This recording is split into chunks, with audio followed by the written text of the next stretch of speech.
Olá pessoal, iniciemos mais uma aula de História.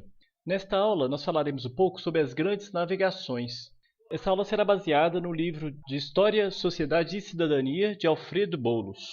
Na aula passada nós falávamos da formação do Estado moderno e do mercantilismo, e a gente viu que o mercantilismo vai incentivar exatamente as grandes navegações. Eu terminei a aula falando isso. Nós falávamos também das cruzadas, né, que era exatamente aquele movimento de retomada dos cristãos daqueles territórios que eram ocupados pelos muçulmanos. Nesse momento que a gente falava das cruzadas, é importante a gente entender que isso tem influência direta sobre essa questão das grandes navegações. Por quê? Os cruzados, as pessoas que eram integrantes das cruzadas, quando eles voltavam do Oriente, eles traziam também especiarias. O que eram essas especiarias? Era pimenta do reino, cravo, canela, ou seja, aqueles produtos que eles chamavam de produtos especiais que serviam para tempero, remédio, perfume. E esses produtos, eles tornavam os alimentos mais saborosos e eram cada vez mais consumidos na Europa, etc. Isso no século XIV. E além das especiarias, os europeus vão também consumir artigos de luxo orientais, como tecidos de algodão da Índia, os tapetes da Pérsia, a seda e a porcelana da China e as pérolas do Japão. Como na época não havia geladeiras, eles vão usar as especiarias para conservar a carne e também tornar o sabor dela mais agradável, né? E vai temperar os alimentos, vão usar no preparo de remédios, perfumes. No século XIV, esse comércio de especiarias e artigos de luxo era quase todo controlado por mercadores árabes e italianos. E aí que vem a questão. Portugal e Espanha desejavam quebrar o controle do comércio pelo mar Mediterrâneo exercido pelos árabes e italianos. No século XIV, os portugueses já participavam do comércio de especiarias orientais.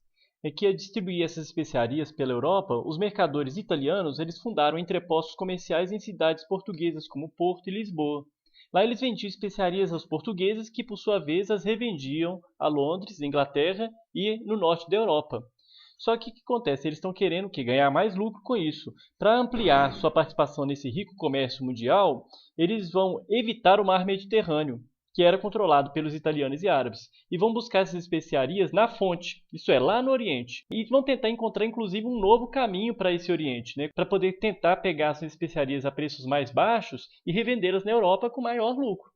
Esse que é o motivo principal. Então, ou seja, a gente sabe que eles vão ter apoio da burguesia para esse plano de expansão marítima. E também houve uma alegada motivação religiosa nisso aí, porque eles falavam que queriam combater os infiéis e tal, etc. E o rei português Dom João I vai organizar em 1415 uma grande expedição que vai tomar Ceuta, que é uma cidade localizada no norte da África, dos muçulmanos. E esse fato, inclusive, é tido como marco inicial da expansão marítima portuguesa. E que fatores que vão contribuir para Portugal se tornar o pioneiro nessas grandes navegações? Primeiro, a centralização do poder, a revolução de aves e a experiência na navegação em mar aberto, além também do desenvolvimento de técnicas e de conhecimentos necessários à navegação.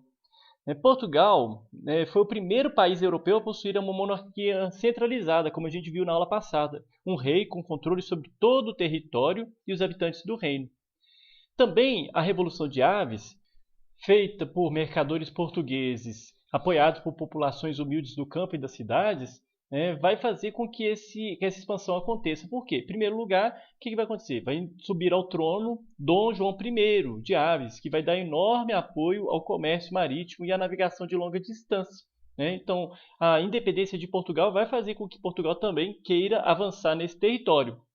A experiência na navegação em mar aberto também é um fator importante, porque eles vão adquirindo essa experiência na pesca, em alto mar, como por exemplo eles pescavam sardinha, bacalhau, atum, baleia.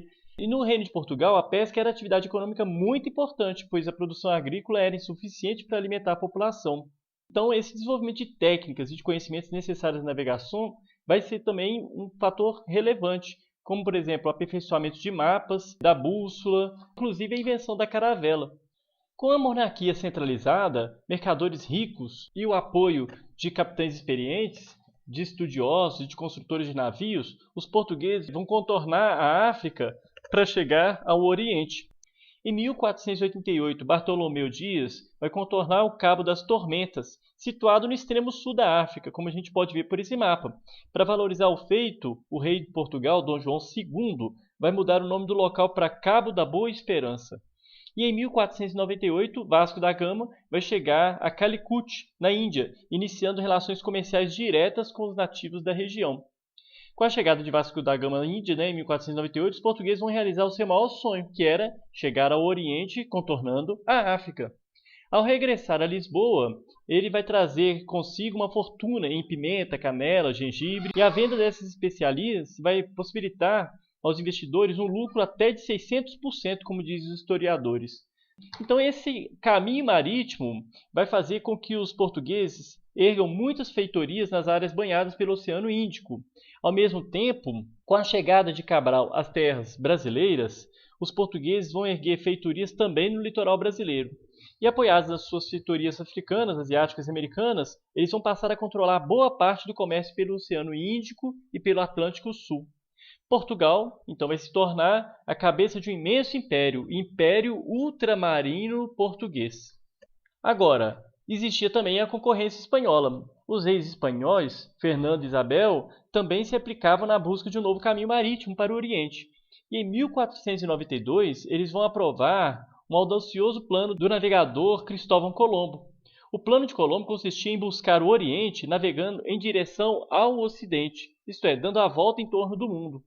Colombo acreditava que a Terra era redonda, ele pensava que ela era menor do que é. E ele pensava que com isso ele conseguiria dar a volta e chegar ao Oriente por trás, né? Ou seja, dando a volta à Terra. E ele vai sair do porto de Palos com 3 caravelas, Santa Maria, Pinta e Ninha. E depois de viajar cerca de 2 meses, embalado por fortes ventos favoráveis, ele vai ter uma surpresa. Vai encontrar um continente novo para os europeus, a América. Era 12 de outubro de 1492. Mas como ele pensou que tinha chegado às Índias, ele vai chamar os habitantes de índios, né, os diferentes povos que habitavam essas terras havia milhares de anos. Existem controvérsias dessa história, mas vamos contar essa história que é a que é repassada até hoje. A notícia sobre as terras americanas vai causar uma grande guerra entre Espanha e Portugal, porque ambos queriam ter direitos sobre essas terras. Depois de discussões prolongadas, esses países chegaram a um acordo, assinando em 1494 o Tratado de Tordesilhas. Esse tratado riscou no mapa uma linha imaginária. As áreas a oeste dela pertenceriam à Espanha e as localizadas a leste seriam de Portugal, ou seja, a gente dividiria o mundo entre Portugal e Espanha. Assim, aos poucos, Portugal vai avançar na construção de um enorme império marítimo comercial, o mesmo fazendo a Espanha. Animados pelo sucesso de Colombo, os reis espanhóis financiaram outras expedições, entre as quais a primeira viagem feita por Fernão Magalhães e completada por Sebastião de Elcano, que vai comprovar, assim, a esfericidade da Terra. Essa expedição vai durar 3 anos e foi bastante atribulada, morrendo grande parte da tripulação. Animado com o lucro da viagem de Vasco da Gama, o rei de Portugal, Dom Manuel, ele vai decidir enviar outra expedição às Índias, a fim de firmar o comércio português com o Oriente. Essa esquadra, comandada por Pedro Álvares Cabral, vai partir de Lisboa em 9 de março de 1500. Era formada por 13 navios, 10 naus e 3 caravelas. E cerca de 1.500 pessoas, incluindo escrivão, cartógrafos, padres, soldados, navegantes experientes, como Bartolomeu Dias, o primeiro europeu a contornar a África. O rei vai encarregar Cabral de tomar posse das terras que encontrassem pelo caminho. Por isso, Cabral vai ordenar aos pilotos da sua esquadra que se afastem do litoral africano, velejando cada vez mais em direção ao ocidente. Depois de 43 dias no mar, os tripulantes avistaram pássaros e algas marinhas, sinal de que havia terra por perto. E, na tarde do dia seguinte, 22 de abril de 1500, uma quarta-feira, eles vão avistar um monte verde azulado de formas arredondadas, ao qual eles vão dar o nome de Monte Pascoal, pois era a semana da Páscoa. Os portugueses vão desembarcar junto a uma aldeia do povo Tupiniquim, no lugar onde hoje é Porto Seguro, na Bahia. Lá eles vão fincar uma cruz de madeira para dizer que aquela data em diante, aquelas terras eram deles. Depois de tomar posse, estabelecer contatos com os indígenas e ordenar a celebração da primeira missa, Cabral vai enviar um navio de volta, levando a carta de Pero Vaz de Caminha, o escrivão de sua armada. A carta é um importante documento histórico, inclusive ela é muito estudada hoje. Um dos trechos dessa carta vai falar o seguinte: Nesta terra, até agora, não podemos saber se existe ouro nem prata, nem coisa alguma de metal ou ferro.